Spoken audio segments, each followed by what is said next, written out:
Alright guys, we are back for another Dokkan battle video. We got the global producers letter. I don't think that there's anything super mega crazy in here, like, oh my god, ball-shattering news, but we do get confirmation, I believe, of the date of the Part 2 LRs, the summonable banners, these are both two characters who got a massive, increase in their importance out today on JP Dokkan. We'll go over that in a second. But they also did announce that Global is going to be getting the special friend summon thing, a thing that's never come to JP. But this is, I don't know, maybe the 5th time or so that it's come to Global. Typically, it's an anniversary thing where you can do friend summons and get a lot of Elder Kais and stuff like that. We'll go over everything in 2 seconds. All right, so let's go ahead and start. We'll go through... Oh, here, let me just get these in order a little bit. Perfect. And then we'll get to what we need to get to. Operation Team of the international version of Dokkan Battle. Are you enjoying the Spirit Bomb anniversary? No matter what anyone says, I think that the 8th anniversary is very good. I do see a lot of complaining and negativity around it, and I do feel like a lot of it is quite misguided. But, you know, it's all good. It's all good. It's all good. The 8th anniversary is far from over, so keep playing until the end. I mean, that is true, right? You still have the banners, and then, of course, there's Part 3, which will introduce what was previously the hardest fight in the game. Now it is the 2nd hardest fight in the game. Both are still really tough fights and really do matter, though. Soon we'll be entering the latter half of the 8th anniversary celebration, okay? So let's take a look at the new characters that will be making their appearance for the occasion, as well as the new events on the way. So, the double Legendary Summon Carnival features the new characters Gohan Kid and Goku on the 24th. Is when these bad boys are going to be dropping. So, that's still a couple of days away. Let's take a look at the new characters. Okay, let's see what they say. This next part isn't... Okay, so let's see what they say.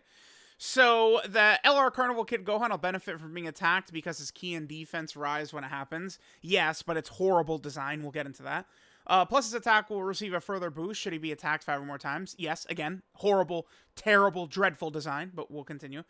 He's truly an invaluable character who withstands rounds of attacks at first, only to come back with a vengeance. I mean, this is true. I do think that this kid, Gohan, is probably one of the more disrespected characters in the game. People aren't excited about this guy, so they think he sucks, which is just not correct at all. Not even close. And then we have Goku. Soul pumped up in battle Goku. He'll guard attacks for all types for 6 turns. If he gets hit 5 or more turns, his defense will be further boosted. Talk about an impenetrable guard. Let's talk about them. We'll start with Goku. So today we got the, presumably the final fight against the Wishes Backfire Birth of the Shadow Dragon event against Omega Shenron, who is just a very juiced up version of the 8th anniversary Sin Shenron fight. And he was... I mean, he's ridiculous, the boss. This Goku might be like the... I was going to say the single most valuable unit in the game for the fight, but... I mean, no, it's got to be Bulma, right? Bulma is just... I mean, Bulma is just obviously the best unit in the game. She just does too much with what she does. It's like, go do runs, they did missions for, Final Trump Card and Full Power and stuff like that. And it's like, when you do these runs with these top-tier LRs and you don't have Bulma just making things... you can feel it, man. Bulma's crazy. But this Goku, his guard for the first several turns helps a lot. He's yet another character that has to get hit 5,000 goddamn times. But at least this guy is guarding, right? So it's like you could easily, rock him in slot 1. He's guarding. He has a beam nullification as well. He's got some cooking to him that he can do. Now, in the newest difficult fight against Omega Shenron, you can't nullify any of the super attacks in any phase, which is unfortunate. But that Omega does cancel dodge in the first phase, which, can help you get built up a little bit for some of these characters. It actually can be pretty good. I do think, full dodge builds on most characters in the game probably is the way to go. I have gone full dodge for him, and it's just even more explosive in this hardest fight in the game, because a character like this guy can get all his hits in early on where you can't dodge, and then, you get all your hits in, and then he could dodge once it really matters. So, full dodge builds, it's so funny. At first, people thought dodge was canceled for the whole event, and they're like, oh, ha ha ha. But then its dodge is canceled for the first phase, which actually is like a monster buff for some of these characters, right? Because now it's like you could easily get their hits in, and then they're dodging later on when it really matters. So that's just super good. But this character, between his defensive stacking, his guard for the first several turns, but then this right here, this is one of my favorite lines in the game of any character's passive. This shit is just so damn good. It's so good. It is so good. It is so very good. This is really powerful. On a character that's stacking and has a nullification and all this stuff, it's really nice. He does have a very easy to use active skill as well. It's not the craziest, but it does give him guaranteed crits for the turn. If you're super deep into the fight and you have this activated where he's been hit 9 times, where he gets the extra 120% attack, at that point his active skill can hit pretty hard. Maybe one minor issue down here is that he's filled to the brim with attack links. I mean, no prepare for battle is definitely a shaft. I think, you know, we never talk about this, but if this guy had prepare for battle, that would make him even that much more better. Because all these top tier Saiyan LRs pretty much are all rocking prepare for battle, except for this guy, kind of. Right? Get rid of shitty Infighter or shitty Z fighters, right? Get rid of one of those 2 links. Slide on prepare for battle right there, and this guy would be cooking even more. He's on a lot of teams, including Final Trump Card, again, which is one of the missions for the new Omega Shenron stage, which is really good. So there we go. There is this Carnival LR Goku right here. Fantastic character. Oh, and by the way, he has a ridiculously busted leader skill as well. Turtle. Can you believe they had the audacity to drop a Turtle School 200% leader in the same year that they drop a GT Bosses 200% leader? Like, the balls on them to do that with Omega, by the way. 200% GT Bosses.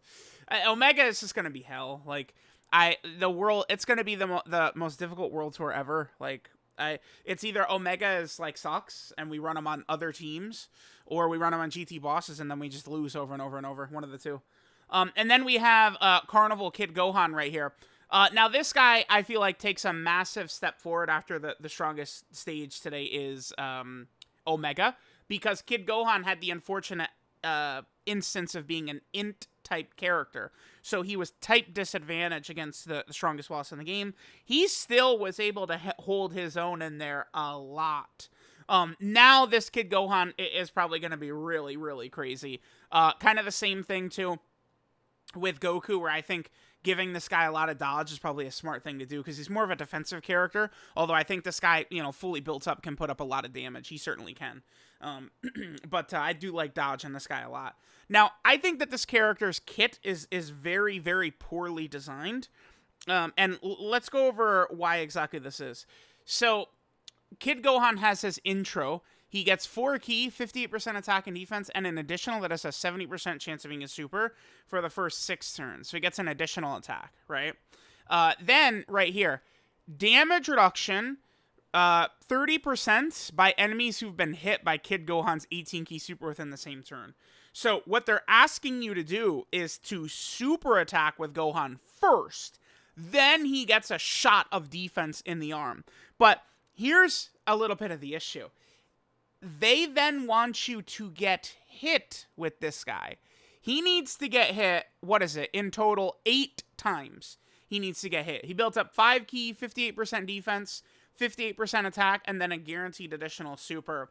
I think that the design sucks, because for the first several turns, they give him an additional super, which doesn't do anything towards building him up, right? And, oh, by the way, guess what? On his 12 ki super attack, ding, ding, ding, he's not even getting defense. So when you additional super with him, it's literally only damage. All you're getting is damage. Its only purpose is damage. I don't understand why they did this. I think if they would, I mean, if you give him 30% right here, he becomes literally untouchable, right? Like it does. I get it. It makes a significant difference if you're going to tack on like a 30% raise right here and he double supers or triple supers. But this is a slot 2 or 3 character that they're asking you to get hit 8 fucking times, man. In slot 2 and 3. It's just the problem, and some people don't get it, why I complain about this. Some people do. The reason it sucks is because it's out of, you don't control this. This is not in your control to do. You can choose to put him in slot 1, and then you could, coin flip, you die or not, right? Like, that's what's terrible about this guy. I think if you would swap it to where he's building up by attacking, I would like him much better. I think that this character's design, you could keep it still where every attack would build this up, and then 5 attacks gets him this part, and then 8 attacks gets him this part. I think that's all fine.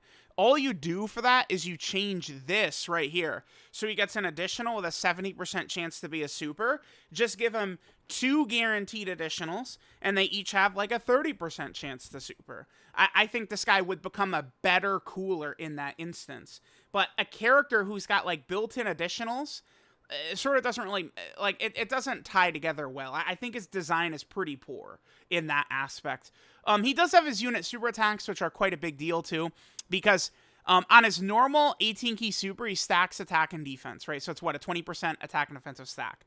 If you do his unit supers, you get 50% attack, and you get 30% defense. So it's even a stronger buff, a stack for both attack and defense.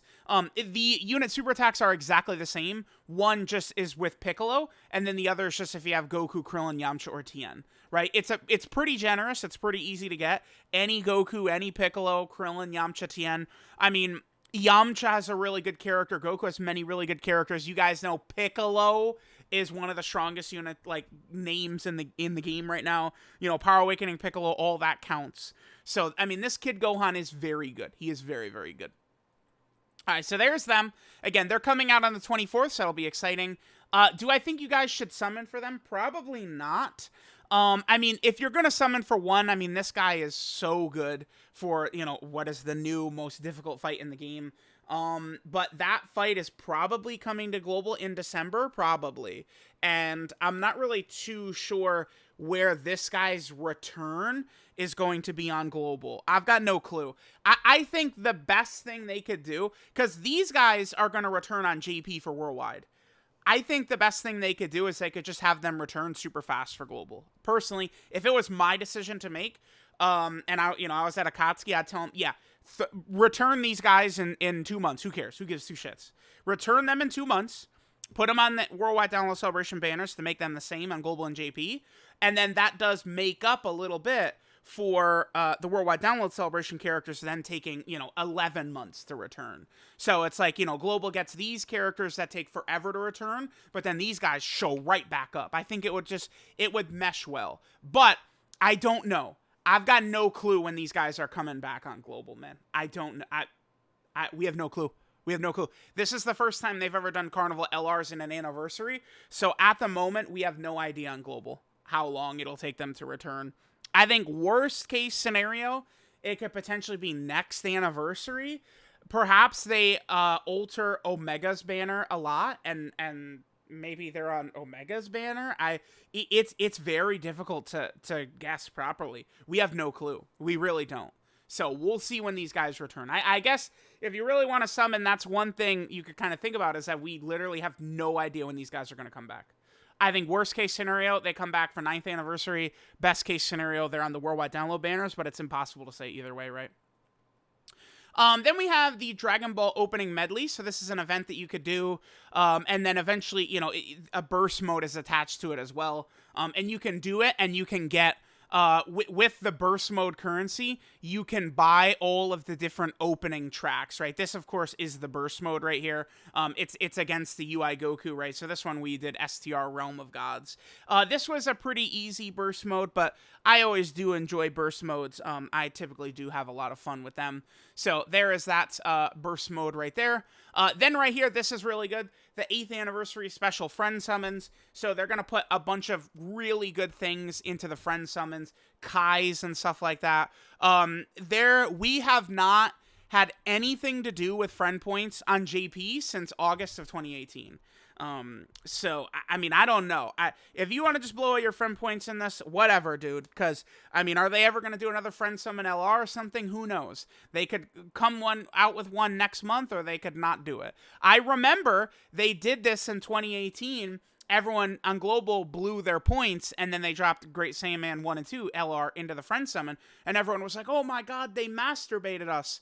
And then we thought they were going to do it again and again and again, and now here we are 5 years later, and they have not put another LR in there since. So we'll see. I mean, if they're going to keep the concept of friends and Dokkan, they might as well do something with this goddamn friend summon banner. The friend summon banner is a relic of 2015 Dokkan, and that's all it is. It's literally pointless. It does nothing. It has zero functionality in the game whatsoever right now. But this is good. At least they do this, so global players can do something with those points. So I would advise, go crazy, man. I mean, I don't know. Do I think they're going to add something to the friend summon banner? Probably not. You just go crazy. Summon on it. Take advantage of this while it's around. And then finally, we're scheduled to distribute 30 stones, a bunch of Grand Kais, 80 anniversary coins, damn, and more during the month of August. Enjoy the 8th anniversary to the end. And then that is it for the producer's letter. Nothing really too crazy in here. This, of course, is very, very good to see. Again, I would advise global players, dump all your friend points into it. Even if they add a friend summon LR in later, you could just grind up more friend points as you're playing naturally in summon form then, right? So take advantage of this while it's up. And then, of course, we do have the date for the Part 2 LRs, which is the 24th. And again, the Part 2 LRs, they are very dirty, boys. They're even better now.